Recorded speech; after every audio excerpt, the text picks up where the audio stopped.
Hello friends, I am मोहित और चलिए हम कंटिन्यू करते हैं इंजीनियरिंग मैकेनिक्स को। हालांकि कुछ टाइम से मेरी इस टॉपिक पे वीडियो नहीं आई है क्योंकि मैं स्कॉलरशिप से रिलेटेड वीडियो बना रहा था और थोड़ा मैं बिजी था। अभी जो है मेरी इस पे कंटिन्यू वीडियो आएंगी, तो चलिए समय को बर्बाद ना करते हुए स्टार्ट करते हैं इंजीनियरिंग मैकेनिक्स को। तो आज हम इस वीडियो में देखेंगे प्रीवियस ईयर्स क्वेश्चन के बारे में, जो कि कई सारे कंपटीशन में आए हुए हैं, जैसे कि वो इसरो का है, बार्क गेट, DRDO से रिलेटेड जो प्रीवियस ईयर क्वेश्चन है उनको हम सॉल्व करेंगे। तो अभी हम देखते हैं कि जो हमारा वेक्टर एनालिसिस है उससे कौन से कंपटीशन में क्वेश्चन आए हैं, SSC JEE वगैरह में सारे कुछ में देखेंगे। तो चलिए स्टार्ट करते हैं। तो चलिए बात करते हैं, ये क्वेश्चन दिया हुआ है, ये जो इसरो है 2006 में आया था इसरो के पेपर में, जो कि साइंटिस्ट का होता है। तो चलिए इस क्वेश्चन को पहले पढ़ते हैं। A unit vector perpendicular to the vectors A vector, जो कि आपको गिवन है, एंड बी वेक्टर इज। तो ये बेसिकली पूछ रहा है कि ए वेक्टर और बी वेक्टर के परपेंडिकुलर एक यूनिट वेक्टर बताइए। तो यहाँ पे यदि हम देखें तो सबसे पहले लिखते हैं, जो गिवन डाटा है वो लिख लेते हैं।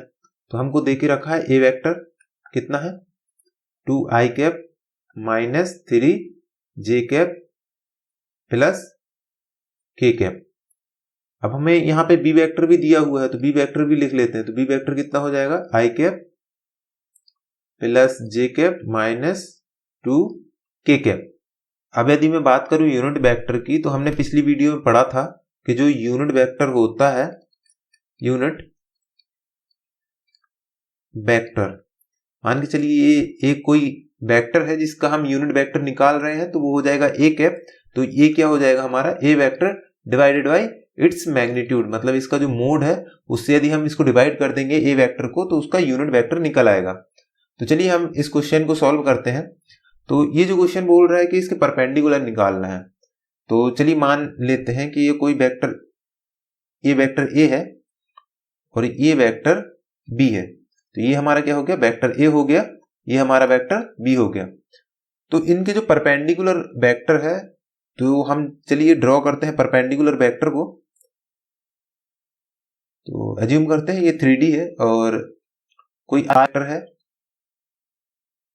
जो परपेंडिकुलर है किसके, ए वेक्टर के भी, मतलब ये इससे 90 डिग्री का एंगल बना रहा है। साथ में ही ये परपेंडिकुलर है किससे, बी वेक्टर से, तो इसके साथ भी ये 90 डिग्री का एंगल बना रहा है। जब भी हम दो वेक्टर्स के बीच में परपेंडिकुलर वेक्टर निकालते हैं, दोनों वेक्टर्स के बीच में, तो हम करते हैं कि यहाँ सिंपली दोनों वेक्टर्स का क्रॉस मल्टीप्लिकेशन कर देते हैं। तो क्रॉस मल्टीप्लिकेशन से होता क्या है कि हमको दोनों के परपेंडिकुलर एक वेक्टर मिलता है। अभी हमने पढ़ा था पिछली वीडियो में कि जब भी हम क्रॉस गुणनफल करते हैं किन्हीं भी दो वेक्टर्स का, तो उन दोनों वेक्टर्स के परपेंडिकुलर हमको एक वेक्टर मिलता है। तो उसकी जो डायरेक्शन है वो चेंज हो सकती है यदि हम माइनस लगा दें उसमें। जैसे कि ये आर वेक्टर है, यदि इसके परपेंडिकुलर देखो ये भी रहेगा, तो ये जो डायरेक्शन होगी ये क्या हो जाएगी, माइनस आर वेक्टर की हो जाएगी। तो हमको बेसिकली निकालना क्या है, आर वेक्टर निकालना है। क्वेश्चन ने यही बोला है कि आर वेक्टर निकालिए आप। तो चलिए हम सबसे पहले आर वेक्टर को कैलकुलेट करते हैं। तो आर वेक्टर क्या हो जाएगा हमारा, A vector cross B vector. तो R vector is equal to हो जाएगा, हमने A vector cross B vector को पढ़ा था, उसमें क्या होता है, आई जे एंड के का जो है डिटर्मिनेंट निकालते हैं।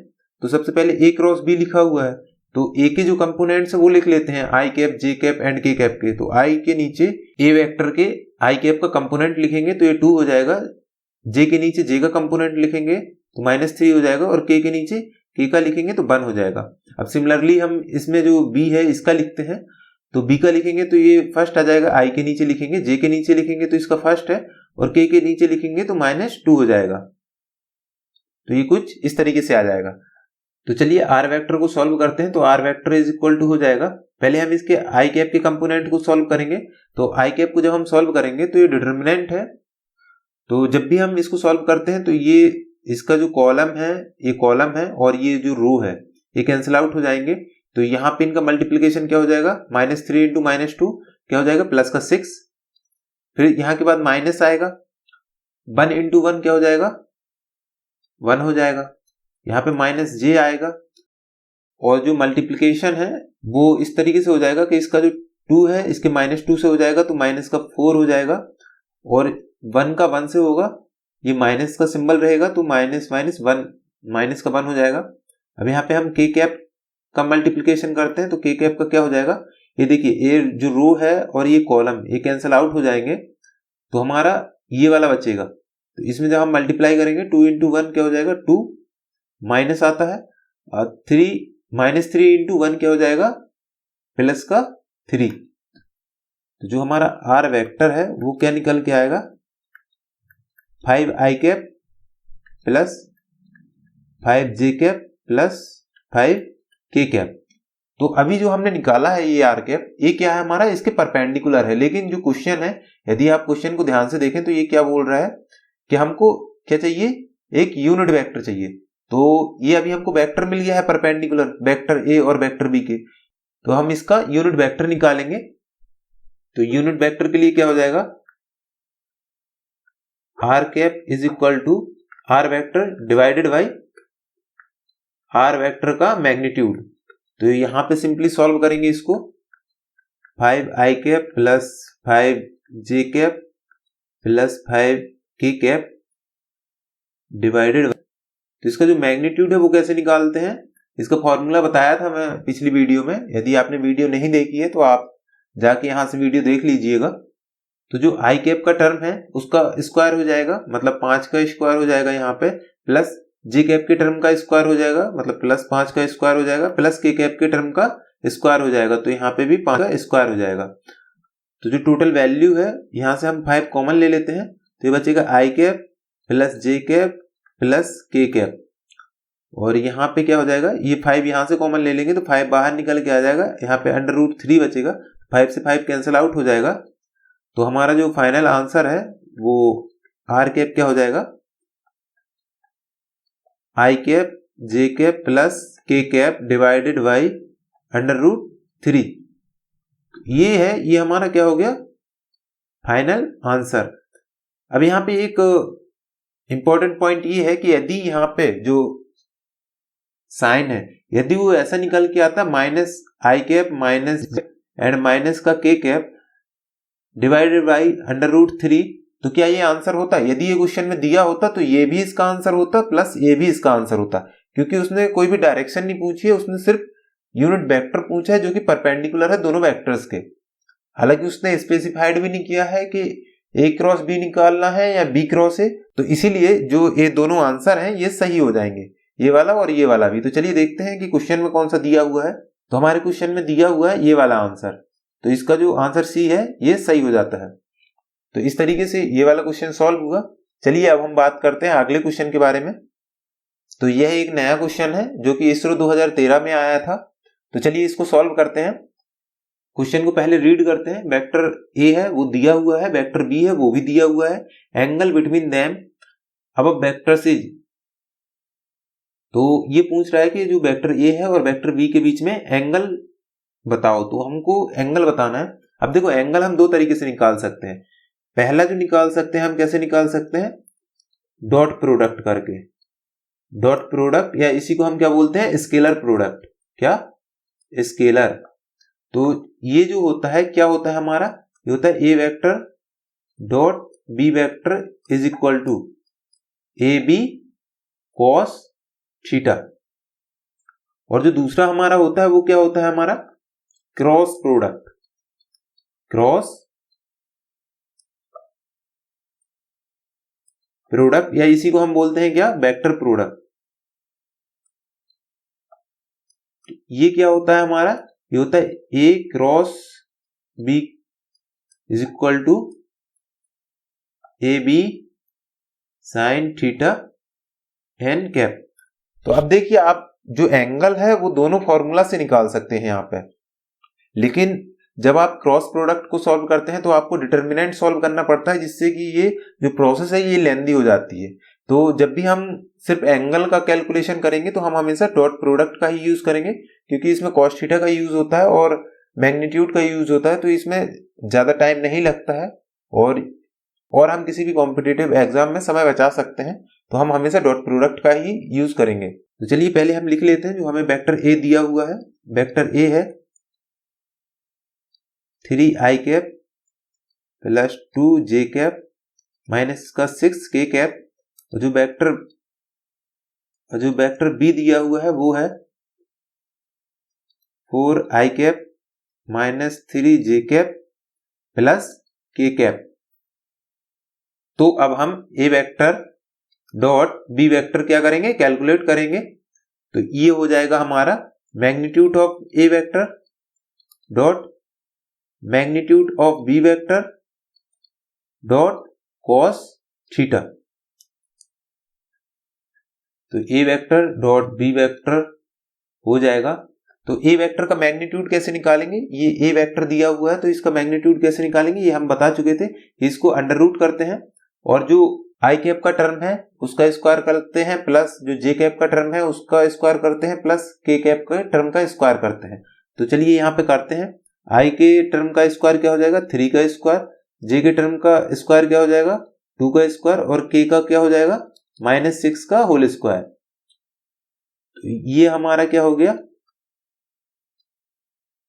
ए का मैग्नीट्यूड हो गया। अब सिमिलरली हम बी का मैग्नीट्यूड निकालेंगे तो यहां पे लिखेंगे, सिमिलरली बी का करेंगे तो यहां पे क्या हो जाएगा आई का 4 स्क्वायर हो जाएगा प्लस -3 का स्क्वायर हो जाएगा प्लस 1 का स्क्वायर हो जाएगा। और जो कॉस थीटा है वो कॉस थीटा सेम रहेगा।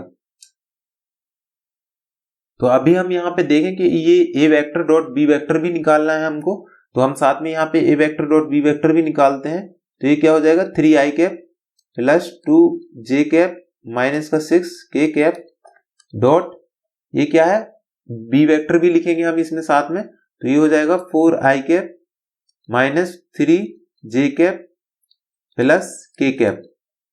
और ये जो हम कर रहे थे सॉल्व, इसको सॉल्व करेंगे तो इसकी जो वैल्यू आएगी वो √49 आएगी, साथ में ही मल्टीप्लाइड होगा।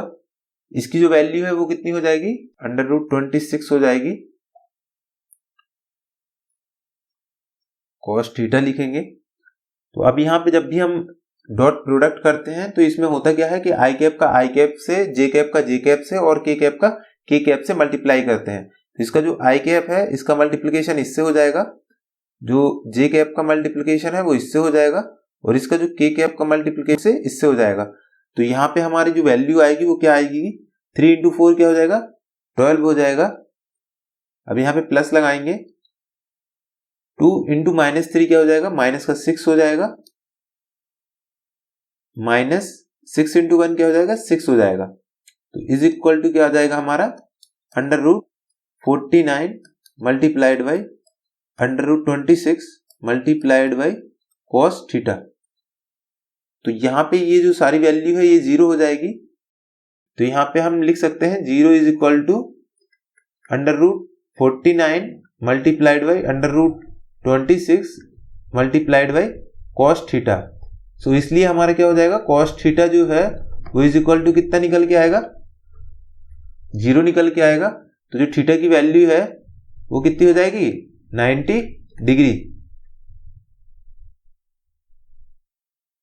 अब हम यहाँ पे देखें तो बेसिकली अगर हम इसका डॉट प्रोडक्ट करते हैं और डॉट प्रोडक्ट यदि 0 निकलता है तो जो दोनों वेक्टर हैं ये वेक्टर वो क्या होते हैं आपस में ही परपेंडिकुलर हो जाते हैं। ये हमने सीखा था, एक प्रॉपर्टीज थी डॉट प्रोडक्ट की, और जो प्रॉपर्टीज थी वो यहाँ से ड्राइव होती है जो कि अभी हमने ड्राइव की है। यहाँ से जो कॉस थीटा की वैल्यू निकालते हैं इसको फर्दर सॉल्व करते जाते हैं तो थीटा की वैल्यू 90 डिग्री निकल के आती है। तो इस तरीके से ये क्वेश्चन भी सॉल्व हो गया। तो देखते हैं इसका आंसर क्या था। तो इसका जो आंसर है वो 90 डिग्री है, वो ए है। मतलब इनका क्या था जो डॉट प्रोडक्ट किया हमने A vector dot B vector किए तो उसकी वैल्यू क्या आई 0 आई, इसीलिए इनके बीच में एंगल कितना है 90 डिग्री हो गया है।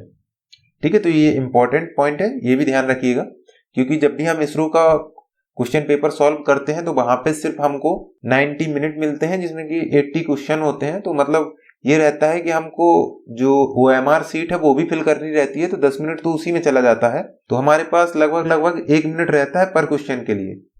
तो उस टाइम में सोचना और फिर स्पीड से करना, तो इसीलिए उस वे से जाए जो फास्ट है। तो यहाँ पे हम क्या करेंगे ए वेक्टर डॉट बी वेक्टर निकालेंगे और उसका वैल्यू निकालेंगे। यदि वो 0 आ जाती है तो हम वहीं पे स्टॉप हो जाएंगे और इनको 90 डिक्लेयर कर देंगे। तो चलिए अब बात करते हैं थर्ड क्वेश्चन की, जो कि इसरो 2017 में आया था। तो पहले क्वेश्चन पढ़ते हैं। If two vectors, A vector दिया है and B vector are perpendicular the value of P, तो इसमें जो वैल्यू है बी वेक्टर के साथ में आई कैप के टर्म के साथ में उसकी वैल्यू निकालना है हमको। तो इन्होंने दे के रखा है, क्या दे के रखा है कि जो हमारा ए वेक्टर है डॉट बी वेक्टर है उसकी वैल्यू क्या है 0, मतलब कि ये परपेंडिकुलर है तो इनका डॉट प्रोडक्ट है वो 0 होगा। अभी अभी हमने सॉल्व किया है, तो इसी इक्वेशन को फर्दर यूज करके इसका सॉल्यूशन पाते हैं। तो चलिए सॉल्व करते हैं। तो यहाँ पे क्या हो जाएगा, ए की value 3i cap plus 4j cap minus का 7k कैप, इसका हो रहा है डॉट प्रोडक्ट किसके साथ, पी आई कैप माइनस का 6j cap plus 3k cap is equal to 0। तो यहाँ पे अभी हमने मल्टीप्लिकेशन किया था, जो i है उसका i के साथ, जो j है उसका j के साथ, और जो k है उसका इस k के साथ मल्टीप्लिकेशन होगा। तो यहाँ पे देखें 3 इंटू पी हो जाएगा, i का i के साथ, j का j के साथ करेंगे तो माइनस का 24 हो जाएगा, और k का k के साथ करेंगे तो माइनस का 21 हो जाएगा, इज इक्वल टू 0 हो जाएगा। p इज इक्वल टू हो जाएगा 45 divided by 3, so p is equal to 15। जो हमारी वैल्यू है p की वो क्या निकल के आई है, 15 निकल के आई है। तो इस तरीके से ये वाला क्वेश्चन भी सॉल्व हो जाता है। ये क्वेश्चन ये थोड़े से बेसिक होते हैं, ट्रिकी होते हैं, और इनको सॉल्व करने में ज्यादा टाइम नहीं लगता है। इनके जो आंसर्स हैं वो 3 से 4 लाइन में ही आ जाते हैं, तो क्वेश्चन देख के घबराना नहीं है। बस इनका यदि बेसिक पता है तो आप क्वेश्चन सॉल्व कर लेंगे, वो भी विद इन 30 सेकंड। तो चलिए अब हम इसी सीरीज में एक और नया क्वेश्चन देखते हैं। हालांकि जो गेट है उसमें इस लेवल के क्वेश्चन नहीं पूछे जाते हैं वेक्टर्स से, उसमें थोड़ा हायर लेवल के क्वेश्चन पूछे जाते हैं। जो हमारा डीआरडीओ का है उसमें भी थोड़े हायर लेवल के, और जो बार्क का पेपर आता है उसमें भी थोड़ा हायर लेवल के पूछे जाते हैं। तो ये इसरो में थोड़े से आ जाते हैं, तो इसीलिए मैंने इसको यहाँ पे रखा है। अभी जो आगे मैकेनिक्स चलेगी उसमें अपन देखेंगे गेट के, इसरो के, बार्क के सारे क्वेश्चन देखेंगे प्रीवियस ईयर्स के। तो जैसे जैसे हमारी मैकेनिक्स कंप्लीट होती जाएगी हम उसमें इसरो, बार्क, डीआरडीओ, गेट वगैरह के क्वेश्चन देखेंगे, एसएससी जेई के भी क्वेश्चन देखेंगे प्रीवियस ईयर्स के जो कि आए हुए हैं। हालांकि इस टॉपिक से ज्यादा क्वेश्चन नहीं आते हैं, ये सिर्फ इसरो में आए हैं, तो उसको मैं यहाँ पे सॉल्व कर रहा हूँ। तो चलिए इस क्वेश्चन को सॉल्व करते हैं। क्वेश्चन को पहले रीड करते हैं। The sine of the angle between two vectors A vector B vector. तो यहाँ पे देके रखा है ए वेक्टर और बी वेक्टर की वैल्यू देके रखा है, उनके बीच में साइन पूछा है। तो कुल मिला के ये है कि आप इसको दो तरीके से निकाल सकते हैं। या तो पहले आप डॉट प्रोडक्ट कर लें तो कॉस थीटा निकाल लें, फिर उसके आधार पे साइन थीटा निकाल लें, या फिर आप डायरेक्टली क्रॉस मल्टीप्लिकेशन करें और उसके बाद साइन थीटा निकाल लें। तो यहाँ पे डॉट प्रोडक्ट करके कॉस थीटा निकालना, फिर उसके बाद साइन थीटा निकालना थोड़ा सा लेंथी प्रोसेस हो जाएगी, इसीलिए हम डायरेक्टली यहाँ पे साइन थीटा निकालेंगे क्रॉस प्रोडक्ट से। तो चलिए यहाँ पे करते हैं क्रॉस प्रोडक्ट। तो हमारा ए वेक्टर क्या है, 3i cap plus j cap plus k cap. जो बी वेक्टर है वो क्या है हमारा, 2i कैप माइनस का 2j cap plus k cap. तो हमारा A vector cross B vector क्या होता है, ये हमारा ए बी साइन थीटा, साथ में ही n कैप। तो चलिए पहले हम कैलकुलेट कर लेते हैं ए वेक्टर क्रॉस बी वेक्टर को। तो जो हमारा है ए वेक्टर क्रॉस बी वेक्टर है वो हो जाएगा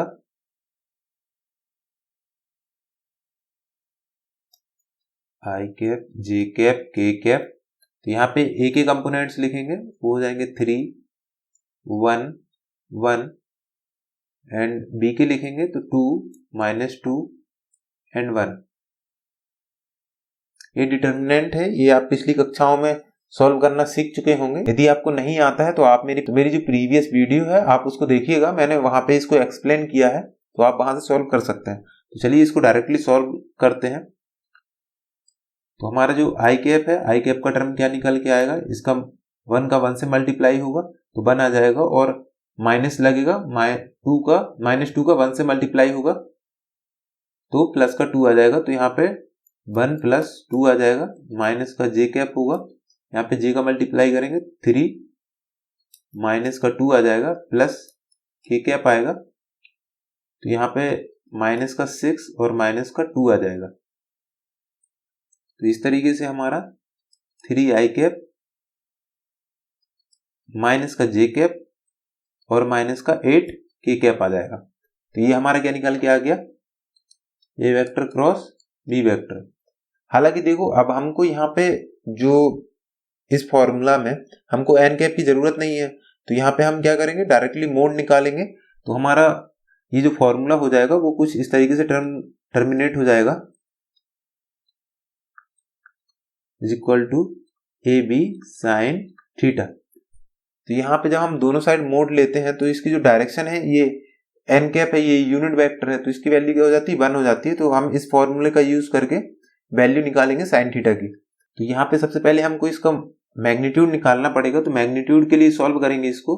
तो A vector cross B vector का मैग्नीट्यूड जब निकालेंगे तो वो कितना हो जाएगा, अंडर रूट, यहाँ पे 3 का स्क्वायर हो जाएगा तो 9 हो जाएगा, यहाँ पे +1 का स्क्वायर कितना हो जाएगा, 1 हो जाएगा, और यहाँ पे 8 का स्क्वायर कितना हो जाएगा, 64 हो जाएगा।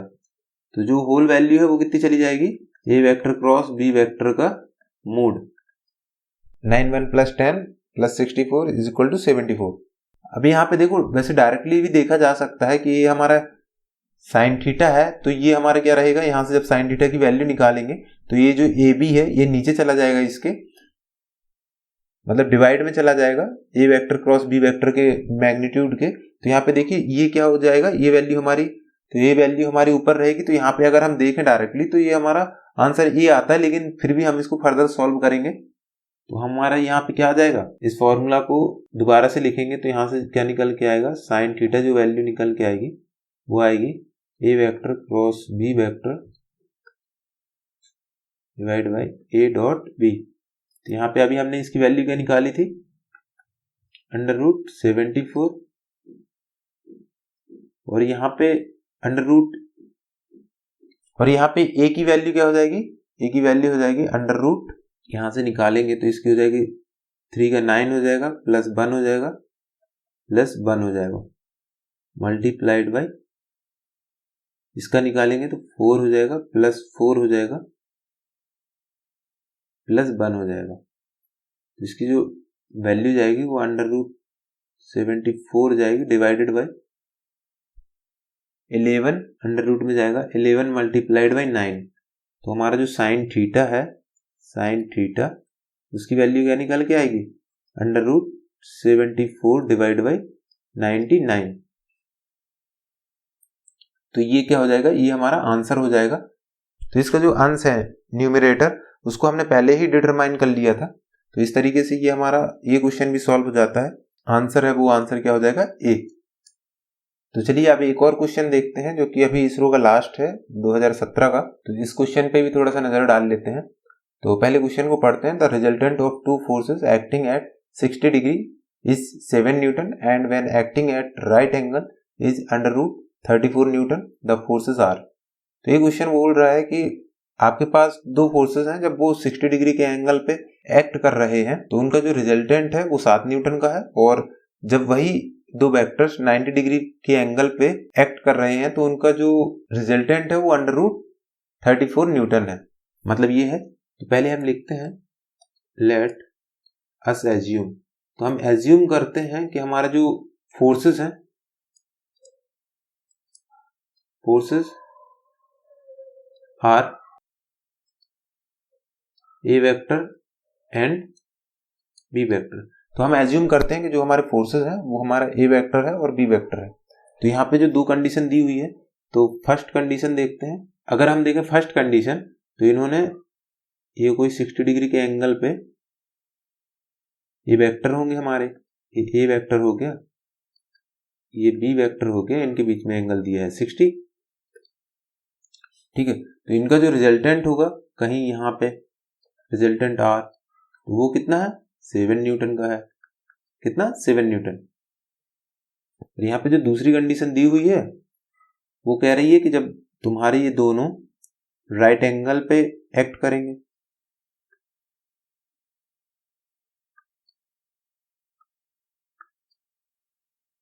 एंगल बीच में कितना है, 90 डिग्री।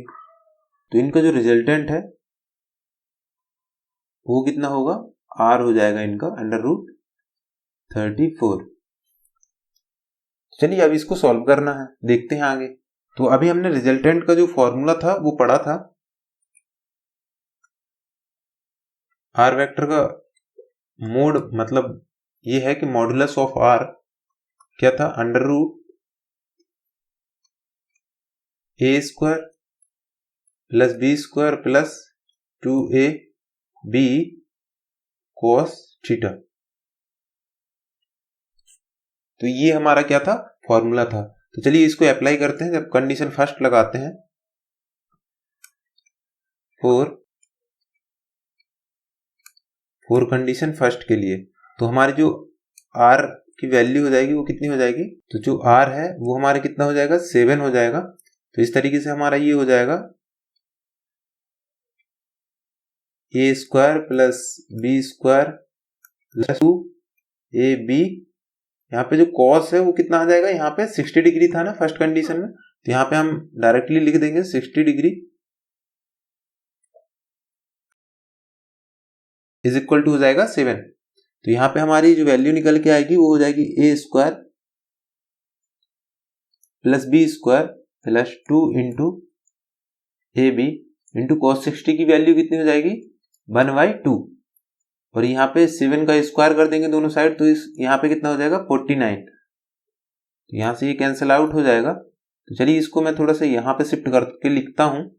तो ये हो जाएगा हमारा a² + b² + ab = 49। तो ये हमारी क्या हो गई, इक्वेशन फर्स्ट हो गई। तो ये जो हमारी कंडीशन फर्स्ट है उसके द्वारा हमने इक्वेशन फर्स्ट फाइंड आउट की। अब जो कंडीशन सेकंड है जो कि 90 डिग्री पे एक्ट कर रहे हैं, तो उसको भी देख लेते हैं। फॉर कंडीशन सेकंड के लिए जो हमारी r की वैल्यू है वो कितनी हो जाएगी, √34। तो यहाँ पे फिर यही सेम प्रोसेस करेंगे हम। तो सेम प्रोसेस में क्या रहेगा, √a² + b² + 2ab cos कितना हो जाएगा यहाँ पे, 90 डिग्री = √34। तो यहाँ पे निकल के आएगा a² + b²। और यहाँ पे जो cos 90 है वो 0 होता है, तो ये जो होल टर्म है वो 0 हो जाएगी हमारी। तो यहाँ पे दोनों साइड स्क्वायर कर देंगे, तो यहाँ पे क्या हो जाएगा, a² + b² = 34। ये इक्वेशन हो जाएगी 2। अब देखो यहाँ पे ये जो क्वेश्चन है उसके लिए हमको मिलता है सिर्फ 1 मिनट, है ना। और अभी हम इसको सॉल्व करेंगे। a² + b² + ab = 49 है equation first and equation second से। तो अभी इसमें 4 से 5 मिनट चला जाएगा, क्योंकि पहले हम a + b निकालेंगे, a + b के होल स्क्वायर से, है ना। a + b निकालेंगे, फिर a - b निकालेंगे, फिर उनको सब्सट्रैक्ट करेंगे, फिर कहीं जाके a की वैल्यू आएगी, फिर कहीं जाके b की वैल्यू आएगी। तो अगर हम देखें तो यहाँ पे क्वेश्चन को ध्यान से पढ़ें, तो यहाँ पे इन्होंने क्या लिखा था, ये एक लाइन लिखी थी, when acting at right angle is √34 Newton. Right angle पे जब भी हम रिजल्टेंट निकालते हैं तो वो होता है a² + b² = r²। ये हम पिछली वीडियो में पढ़ चुके हैं। और यहाँ पे अभी हमने ये सॉल्व भी किया है कि देखो ये 90 = 0 चला जाता है, तो यहाँ पे हमारा क्या निकल के आता है, a² + b² = r²। 4 theta = 90 degree. तो ये जो कंडीशन दी हुई है क्वेश्चन में, अब हम वो कंडीशन को यहाँ पे सेटिस्फाई कराएंगे। मतलब ये है, चलिए यहीं पे देख लेते हैं। इसको मैं मिटा देता हूँ ये जो लिखा हुआ है। तो अभी तो हमने एक तरीका देख लिया वो जो कि लेंथी प्रोसेस है, 1 मिनट के टाइम में कहाँ 5 मिनट 6 मिनट लगाएंगे। तो यहाँ पे जो शॉर्ट प्रोसेस है वो ये है जो कि ट्रिकी है, कि जब दो वेक्टर राइट एंगल पे एक्ट कर रहे हैं तो उनका जो फॉर्मूला हो जाता है वो हो जाता है a² + b² = r²। तो देखो r की वैल्यू दे के रखी है हमको, r = कितना है, √34। तो यहाँ पे अगर हम देखें तो a² + b² की वैल्यू कितनी हो जाएगी, √34 से आ जाएगा 34। तो इसको यदि हम इक्वेशन मान लें तो अब यहाँ पे देखो कि जो हमारा पहला फोर्स है और दूसरा फोर्स है, यदि हम उनका स्क्वायर करके सबमिशन करें तो उनकी वैल्यू कितनी आनी चाहिए, 34। तो यहाँ पे अगर हम ऑप्शन देखें तो यहाँ पे 4 ऑप्शन है, तो वो लेंदी प्रोसेस करने से अच्छा है कि हम यहाँ पे ऑप्शन में जितने भी फोर्स दिए हुए हैं उन दोनों फोर्सों का स्क्वायर करें और फिर उनको जोड़ दें। यदि उनकी वैल्यू 34 आ जाती है तो वो हमारी क्या करेंगे, कंडीशन फर्स्ट को सेटिस्फाई करेंगे, जिससे कि वो जो ऑप्शन रहेगा वो सही हो जाएगा। तो अब हम यहाँ पे बात करते हैं पहले ऑप्शन की। तो पहले ऑप्शन में हमारा क्या हो जाता है, ये जो देके रखा है उसमें दिया है 25 न्यूटन और 9 न्यूटन। अब यदि हम दोनों का स्क्वायर करें तो 25 का होता है 625 और 9 का कितना होता है 81। तो इनकी जो वैल्यू है वो इज मच ग्रेटर देन है 34 से बहुत ज्यादा है। तो ये ऑप्शन हमारा एक नहीं हो सकता है। अब हम बात करते हैं ऑप्शन बी की। अब देखो ये यहाँ पे कितना इजी हो गया है ये क्वेश्चन। ऑप्शन बी की बात करें तो 3 का कितना हो जाएगा स्क्वायर 9 प्लस √5 का स्क्वायर कितना हो जाएगा 5। तो ये वैल्यू क्या हो जाएगी, ये जो टोटल वैल्यू है ये हमारी 34 से कम हो जाएगी। तो ये ऑप्शन भी नहीं होगा। अब हम बात करते हैं ऑप्शन सी की। तो ऑप्शन सी को देखते हैं, ये 3 न्यूटन ये 5 न्यूटन। तो 3 का स्क्वायर कितना हो जाएगा 9 और 5 का स्क्वायर हो जाएगा 25। तो ये वैल्यू कितनी होती है, ये एग्जैक्टली मतलब 34 है। तो यहां से हमको पता चलता है कि जो ये वैल्यू है, ये दोनों फोर्स हैं, यही हमारे फोर्स होंगे ओरिजिनली 3 न्यूटन एंड 5 न्यूटन। तो इस तरीके से ये क्वेश्चन भी सॉल्व हो जाता है। कभी कभी हम इसकी लेंदी प्रोसेस से हटके ट्रिकी मेथड यूज करते हैं क्वेश्चन को जल्दी सॉल्व करने के लिए। तो चलिए इस वीडियो में इतना ही। यदि और क्वेश्चन मिलते हैं तो मैं इससे रिलेटेड और क्वेश्चन लाऊंगा, अदरवाइज हम मैकेनिक्स में स्टैटिक्स को शुरू कर देंगे। और अब जो मेरी वीडियो है वो टाइम टू टाइम आती रहेंगी, वीकली एक वीक में 1 या 2 वीडियो आ जाएंगी। तो चलिए जुड़े रहिएगा मेरे साथ और मिलते हैं नेक्स्ट वीडियो में। थैंक यू, धन्यवाद।